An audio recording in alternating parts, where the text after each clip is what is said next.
Les gars, j'espère que vous allez tous bien. Bon, j'ai pris un peu mon temps pour sortir cette vidéo parce que je vous mens pas, je regardais le match du Real. Je me suis dit peut-être qu'ils vont perdre des points. Carton rouge Mbappé.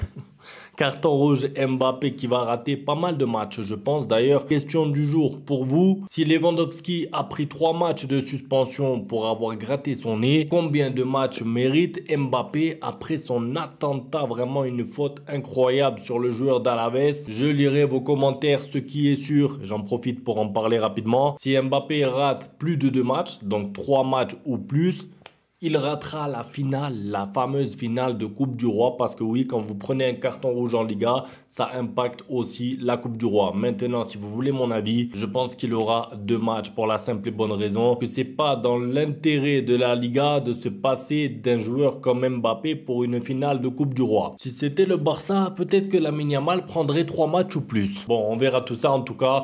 Que ce soit avec ou sans Mbappé, le Barça n'a pas peur. On commence par Gérard Martin. Est-ce qu'il fera le taf? Moi, je lui fais confiance. Alors, petite mise au point concernant la blessure de Baldé. Malheureusement, 2 à 3 semaines pour lui. J'ai envie de dire, ça arrive au meilleur moment. Franchement, au meilleur des moments. Pourquoi? Parce que bon, il n'y a pas de meilleur moment en vrai pour se blesser. Le mieux, c'est évidemment ne jamais se blesser. Mais il se blesse à un moment où tu approches du match contre Dortmund. Et franchement, on n'a pas besoin de Baldé parce que le Barça a gagné 4-0 à l'aller. Et ensuite, il y a des matchs en Liga à domicile. Et c'est vrai qu'il y a la finale de coupe. Peut-être qu'il la ratera. Mais le côté droit du Real Madrid, c'est leur côté faible. En tout cas, je parle surtout offensivement parlant. Parce que bon, Rodrigo à droite, il est bon, mais il me fait pas peur. Lucas Vazquez à droite, bon, voilà. Si c'est Valverde aussi, c'est limité. En fait, je trouve que le côté droit du Real Madrid est limité. Donc, j'ai pas peur. S'il y avait Koundé absent, par exemple, j'aurais plus de crainte. Puisqu'ils ont Mbappé, ils ont Vinicius capable de jouer et déborder à gauche, c'est pas pareil. Au-delà de ça, bon, j'ai envie de dire cette année, je trouve que le Barça s'en sort pas trop mal sur les blessures.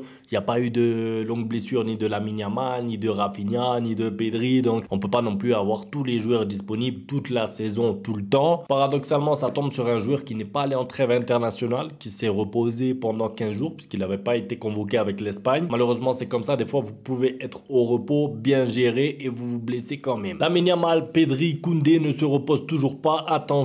Alors oui, attention, mais j'ai envie de dire, eux aussi, ils ont fait un gros effort pour pouvoir enchaîner les matchs, les victoires, au-delà du match nul contre le Betis Séville. Ça y est, ils ont gagné maintenant une semaine de repos, en tout cas, j'espère. J'espère que Hansi Flick les mettra sur le banc contre Dortmund. C'est pour moi les 3 joueurs que tu as cités là qui ont besoin de repos parce qu'en fait, c'est ta colonne vertébrale, on va dire. Alors, il y a Rafinha, il y a De Jong, tous ces joueurs-là. Mais en fait, De Jong, ils viennent de se reposer. Il a joué 45 minutes seulement contre les Leganés. Pedri et Lamine Yamal enchaînent tous les matchs. Mais vraiment tous les matchs. Et je vous parle même pas de Koundé qui a enchaîné équipe de France, prolongation, Barça. Bref, lui, ça fait 100 matchs qu'il enchaîne Koundé. Donc, on va suivre ça. Mais en tout cas, grâce au gros match aller, le Barça pourra se permettre de faire tourner, ce qui n'est pas le cas, par exemple, du Real Madrid qui a fait tourner un petit peu aujourd'hui. Ils se sont dépensés parce qu'ils ont pris un carton rouge assez tôt dans le match. Et ils doivent jouer dans quelques jours, dans 3 jours déjà contre Arsenal pour essayer de remonter un 3-0. Donc, vous voyez un petit peu, le Barça est dans une bonne position, honnêtement. Le tacle de Nigo Martinez, un tacle qui peut faire gagner le titre, clairement. Clairement, c'est le genre d'action défensive. Alors, on en reparlera plus dans 2 mois. Parce qu'on se rappelle plus facilement des buts. Donc, en fait, les buts de Rafinha, de Lewandowski, de Lamine Yamal. C'est comme ça, mais en tout cas, Inigo Martinez, son retour défensif. D'ailleurs, c'est lui qui l'a dit après le match. Il a dit, moi, je célèbre plus un tacle comme ça qu'un but. Et je le comprends parce que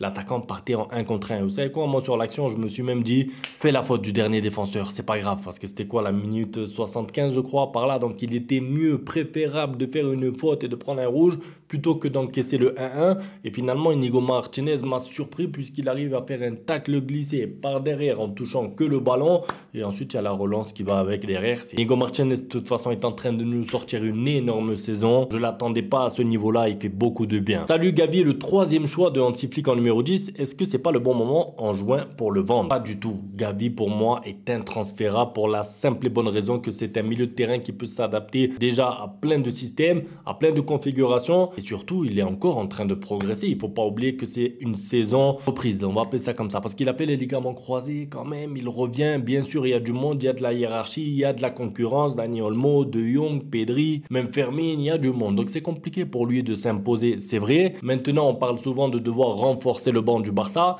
Si tu perds Gavi, il va falloir acheter un milieu qui a au moins le niveau de Gavi. Il n'y en a pas beaucoup. Surtout que Gavi, pour moi, c'est que mon avis, et je l'espère, va continuer de progresser. Peut-on échapper à ce type de match? L'essentiel, c'est les 3 points et le match en moins, tu crois pas? Bien sûr. Alors, je suis un passionné du contenu. D'habitude, on aime analyser ce qu'il y a dans le match au-delà des 3 points, 1 point, 0 point. Mais la vérité, c'est qu'il y a des matchs, de temps en temps, quand vous enchaînez comme ça 6 matchs en 15 jours, avec des déplacements, avec un match en Ligue des Champions, obligatoirement, parmi ces 6 matchs, il est normal d'avoir un match où le Barça n'est pas bon. Et quand ce match n'est pas bon, il faut quand même aller chercher les 3 points. Donc si le Barça avait eu 8 jours de repos, 10 jours de repos, j'aurais été beaucoup plus exigeant. Là, je les comprends. Il y a Dortmund avant, il y a Dortmund après. Il y a un Classico en Coupe du Roi bientôt. Les Ganes aussi, il faut le dire, c'est l'anti-jeu, un peu comme Getafe, tous derrière, des fautes. Beaucoup d'intensité, je veux dire, c'est difficile. Il n'y a aucune équipe qui s'amuse là-bas à Leganés en Liga. Donc, il y a aussi ça à prendre en compte. Et de temps en temps, une fois tous les 3, tous les 5, tous les 8 matchs, il faut juste dire, ok, ils ont pris les 3 points, on passe à la suite, puisque de toute façon, le match contre Dortmund est déjà dans 2 jours. Olmo va arriver, mais on perd Baldé. C'est pas grave, je reste optimiste. Je vous ai dit, pour Baldé, on va faire confiance à Martin. Par contre, Olmo qui revient déjà, je ne m'attendais pas à ce qu'il revienne aussi rapidement. C'est une très bonne nouvelle. Maintenant, attention, Dani Olmo, j'espère qu'on pourra compter sur lui jusqu'à la fin de la saison. En fait, j'ai pas envie que Dani Olmo se reblesse, parce que là, franchement, s'il se reblesse, c'est fini la saison, quoi. Ça veut dire que là, il reste pas assez de matchs pour qu'il y ait le retour de Dani Olmo, qui se reblesse et qui revienne. Sauf s'il y a une finale de Ligue des Champions le 31 mai. Alors là, peut-être qu'il aura un peu de temps. Mais j'espère vraiment qu'il va pouvoir enchaîner, ne serait-ce que quelques matchs. En fait, je ne dis pas qu'il doit être titulaire tous les matchs, mais j'ai envie que le Barça puisse compter sur lui, sur le banc ou titulaire dans quelques matchs. Il est important et surtout si le Barça est emmené à jouer l'Inter Milan,